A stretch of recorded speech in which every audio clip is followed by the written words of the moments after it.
Siklus Carnot ditemukan oleh Nicolas Léonard Sandy Carnot, seorang insinyur militer Perancis pada tahun 1824. Siklus ini merupakan siklus hipotesis atau sebuah mesin kalor hipotetis yang beroperasi dalam suatu siklus reversibel yang disebut siklus Carnot. Model mesin Carnot kemudian dikembangkan secara grafis oleh Émile Clapeyron pada tahun 1834 dan diuraikan secara matematis oleh Rudolf Clausius pada tahun 1850 sampai 1860.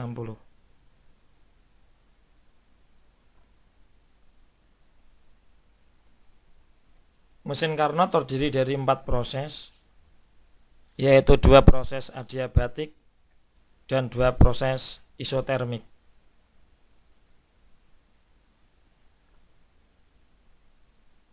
Berikut adalah proses-proses dalam siklus Carnot. Yang pertama adalah proses pemoian isotermal, yaitu pada gambar tertera angka 1 sampai angka 2. Pada pemoian isotermal, sistem dikontakkan dengan sebuah reservoir suhu tinggi yang bertemperatur TH, sehingga sejumlah kalor Qh masuk sistem dan menyebabkan sistem berekspansi. Temperatur sistem dipertahankan konstan sebesar TH.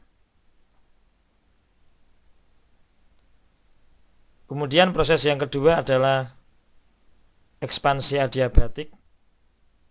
Pada gambar tertera angka 2 sampai 3. Pada ekspansi adiabatik, sistem diisolasi dan dibiarkan berekspansi sehingga menyebabkan temperatur sistem turun dari TH menuju ke TL atau TC. Yang ketiga adalah proses kompresi isotermik atau pemampatan secara isotermis. Sistem dikompresi dan dikontakkan dengan sebuah reservoir suhu rendah, sehingga sejumlah kalor dikeluarkan dari sistem. Temperatur sistem dipertahankan tetap sebesar TC atau TL. Dan yang terakhir adalah proses kompresi adiabatik. Pada gambar tertera angka 4 sampai angka 1. Pada proses kompresi adiabatik, sistem kembali diisolasi dan dikompres, menyebabkan keadaan sistem kembali seperti semula.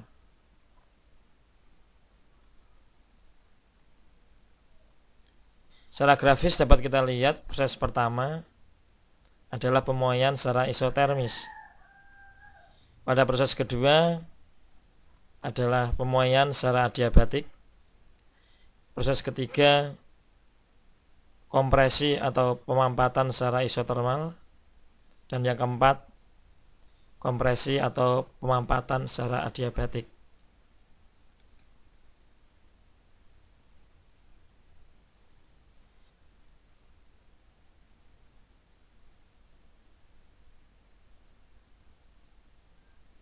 Berikut adalah file flash yang dapat kita amati proses-proses dalam siklus Carnot.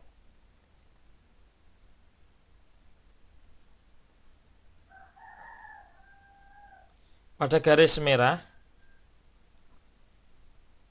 merupakan garis pemoian isotermik, kemudian garis kuning adalah pemoian secara adiabatik, garis biru muda adalah kompresi secara isotermik, dan garis hijau adalah kompresi secara adiabatik.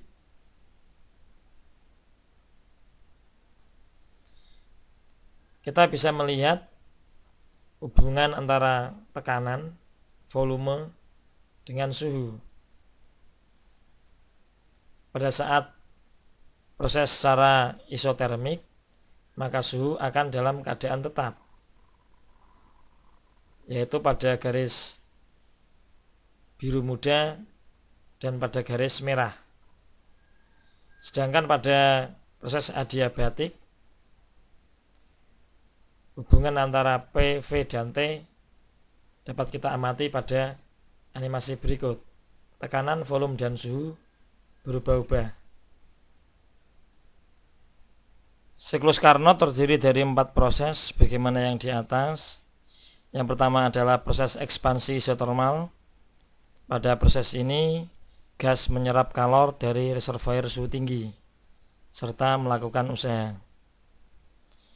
Proses yang kedua adalah ekspansi adiabatik, di mana selama proses temperatur gas turun dari suhu yang tinggi ke suhu yang rendah.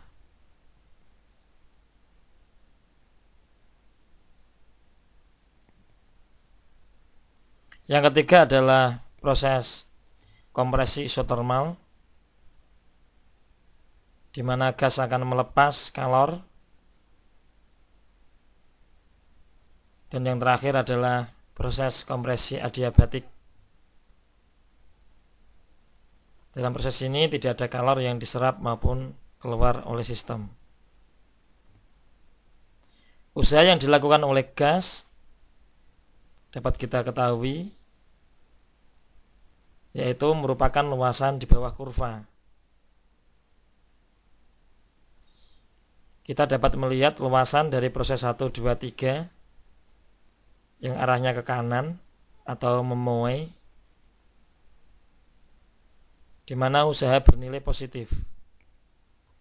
Sedangkan dari proses 3, 4, 5 arahnya ke kiri, di mana usaha bernilai negatif, sehingga didapatkan usaha bersih adalah luasan di dalam siklus itu sendiri.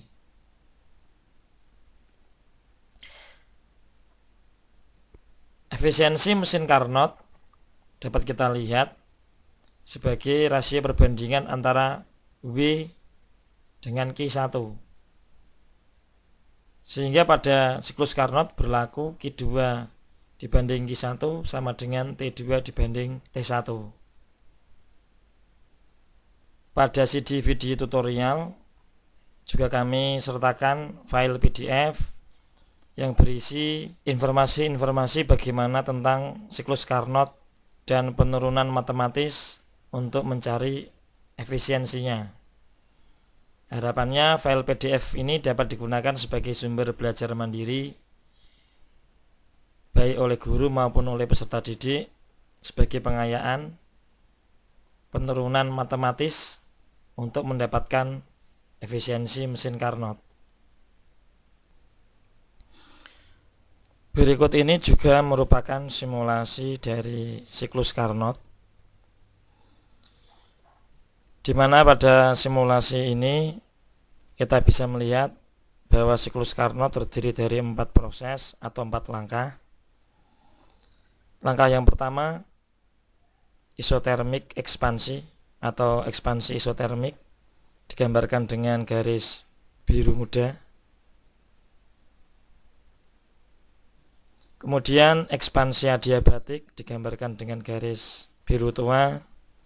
Kompresi isotermik digambarkan dengan garis merah muda, dan kompresi adiabatik digambarkan dengan garis merah tua. Kita bisa menggunakan tombol-tombol navigasi, misalnya tombol merah untuk stop, tombol kuning untuk pause, serta tombol hijau untuk start atau untuk play. Kemudian pada kotak di atas kita bisa melihat hubungan antara tekanan, volume, dan suhu selama 4 proses. Misalnya adalah sebagai berikut.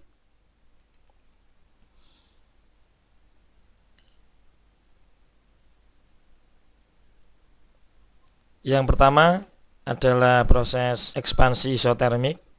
Pada proses ekspansi isotermik kita akan mendapatkan bahwa tekanan dan volumenya berubah, sedangkan suhunya adalah tetap. Kemudian pada langkah kedua adalah ekspansi adiabatik. Dari kotak antara hubungan P, V, dan T kita akan mendapatkan bahwa besaran tekanan, volume, dan suhu berubah-ubah. Sedangkan pada langkah kompresi isotermik kita akan mendapatkan bahwa suhunya selalu konstan sedangkan tekanan dan volumenya berubah. Pada langkah keempat yaitu langkah kompresi adiabatik kita bisa mendapatkan bahwa tekanan, volume, dan suhunya berubah-ubah. Tombol V adalah tombol kecepatan dari gerakan piston. Kita dapat menggesernya untuk mendapatkan simulasi gerakan yang lebih cepat. Sedangkan pada bagian kiri terdapat simulasi termometer yang menunjukkan suhu pada setiap prosesnya. File flash simulasi siklus Carnot ini juga kami sertakan dalam CD sehingga dapat digunakan oleh Bapak Ibu guru sebagai media ataupun bahan dalam menyampaikan kepada anak agar pembelajaran semakin menarik.